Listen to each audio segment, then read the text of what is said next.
What's going on, everybody? Classic Game Freak here, bringing you back to another episode of Let's Play Space Quest. One, that is. The Sarian Encounter. Last we left off, the Arcata was under attack by the Sarians, and Roger's barely made it down to this deck, hearing footsteps over and over again. Now, I was avoiding death in the last episode, but one of the big draws to this game is the death sequences, so I will be saving a lot and I will be dying a lot. I know it sounds funny, but trust me, it works. So let's go on, step on over here, and first off, let's just step on here. Uh-oh, hear footsteps. On the screen is some green dude you've never seen the likes of. He seems to be talking, but the audio is out in this area of the ship. The architects must have been low on oxygen when they came up with the design scheme for this compartment. It's a giant tribute to an ancient, but still functional control device. Let's just go ahead and stand here and see what happens. Huh, gotta get away. Uh-oh! Oh! The aliens observed their handiwork briefly, before looking over for others to process in similar fashion. As you lie on the floor in a smoldering carbo-gelatinous heap, you just can't help but wonder why you bothered getting up this morning. See what I'm saying? Now, deaths like this, they only get funnier. There's some, once you hit the planet down, the planet you escape to, there's some pretty funny death animations in that one. So, those are going to be the next. Well, there's a couple of more deaths here I wanted to kind of highlight and show. So we're just going to go ahead and avoid these guys. Oh, hear the footsteps. Let's go and hide. Great hiding spot there, Roger. Fantastic. Oh, do we see him? No. Failing to notice anyone or anything in the room, the Sarian guards decide to check elsewhere. Way to go, Roger. That was some hiding spot. I would have been kind of cowering, not showing my back or side, but hey, whatever floats his boat, I guess. Alrighty. We don't have to worry about the footsteps anymore. Let's look at this. You always meant to ask one of the technicians what this thing is. However, you procrastinated a bit too long in this case. It's either an ocean in a bottle or a model of your stomach as the deadline draws near. Through this window you can see down into the pod bay. A pod sits waiting on the launch track. The large bay doors are currently closed. Well, let's go ahead and open them. Let's get the hell out of here.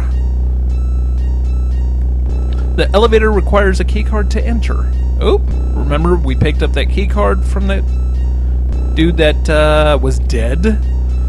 Let's take a look at what we have here. It's the cartridge from the Arcata's disk archive. Or Arcata's data archive, I should say. It's a genuine widget. You're not sure what it does, but it's heavy, it looks cool, and it might be magnetic.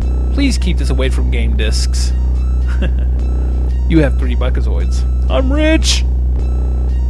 This keycard fits in an electronic lock someplace on the Arcata. Well, I bet it fits this. You slide the keycard into the slot. The lock releases with a satisfying click, and the elevator doors slide open. There's those Star Trek sounds.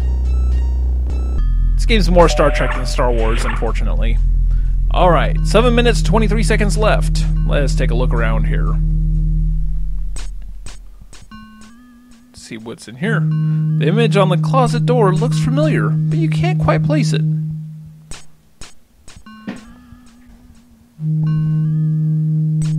The control panel has many confusing gauges on it. The only one you can read says, "Caution, launch bay decompressed." With that, let's go ahead and save. Decompression? What's that? Let's give Roger a lesson in decompression.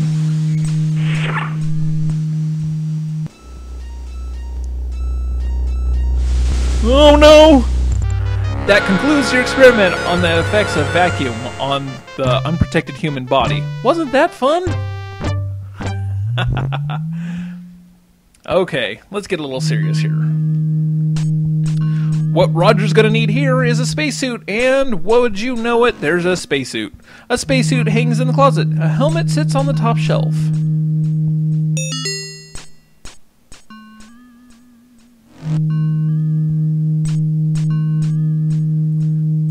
Alright, let's go ahead and push this. You notice some sort of gadget in the drawer. Well, what is that gadget? I want to know. This is some sort of gadget. You're not sure what it does exactly, but it has a switch. Well, yay. I personally know what the gadget is, but we'll switch it later. So let's go ahead and just get in the ship here. This is our way off this garbage heap. And once again, we will just go ahead and save. Alright, you got 3 buttons. This is the auto nav button. When operative, it allows the pod to navigate to the closest habitable planet. This button is not to be pushed at any time. Ooh, you know what we're going to have to do with that, right? We're going to have to push that one. This is the power button for the escape pod. Okay. We'll push it. Hey.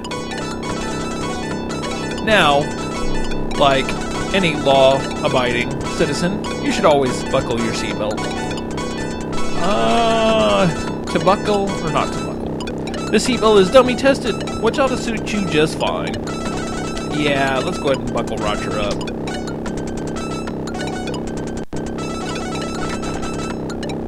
Oh, gotta leave the launch bay first. As you slide the throttle forward, you can feel the Arcadia start to shake.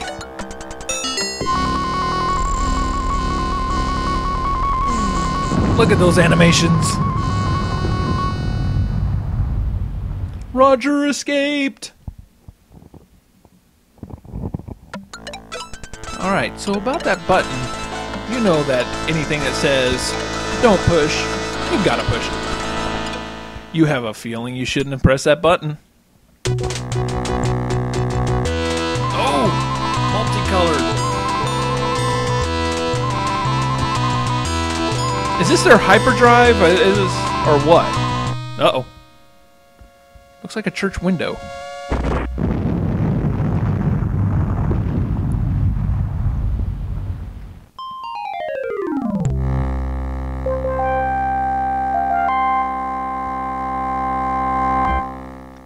Ouch! I think we've got some serious organ damage here. All of them, of course, could be easily replaced in the time period from which you've just arrived. However, a quick scenery check reveals that you are now in the Dark Ages.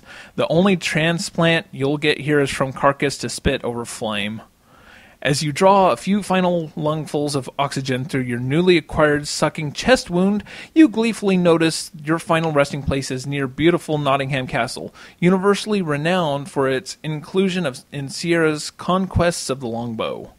Oh my goodness, you're shocked to hear some highly inflammatory language making its way into your auditory canals. Must be some uncivilized ruffians in the nearby pub. Well, you're dead again. We even warned you not to push that button. You have no one to blame but yourself for having to sit through a plug for another fine Sierra product. Maybe you'll follow directions next time. Thank you for playing, and all that stuff. So there you go.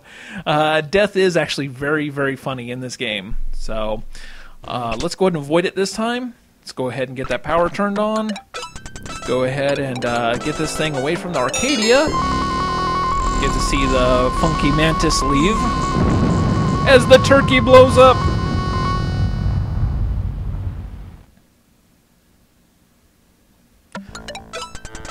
Alright, so let's get the hell out of here. Oh, it's showing us the multicolored corona while static ensues. Or is this an acid trip? I don't know. No! It's an acid trip, alright.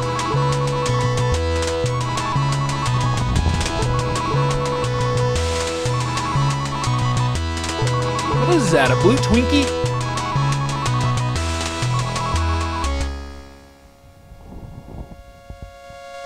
This planet looks friendly. Thank you for flying Arcadia Gateway pod lines. It's nearly been a pleasure serving you. Tell a friend if you've got one. All right, well, time to unbuckle. Let's take a look outside.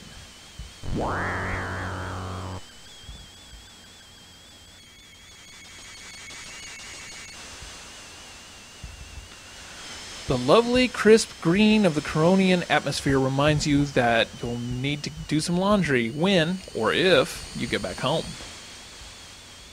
The ridge of sand helps stop the pod.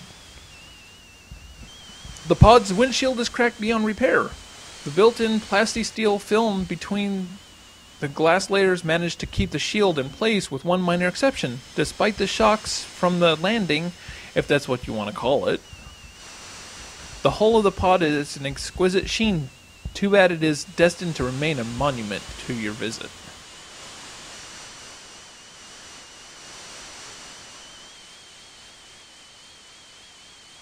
A chunk of the highly reflective windscreen rests on the sand at your front of your pod. It, along with your teeth, was jarred loose as a result of the landing's impact. Alright, we'll take that.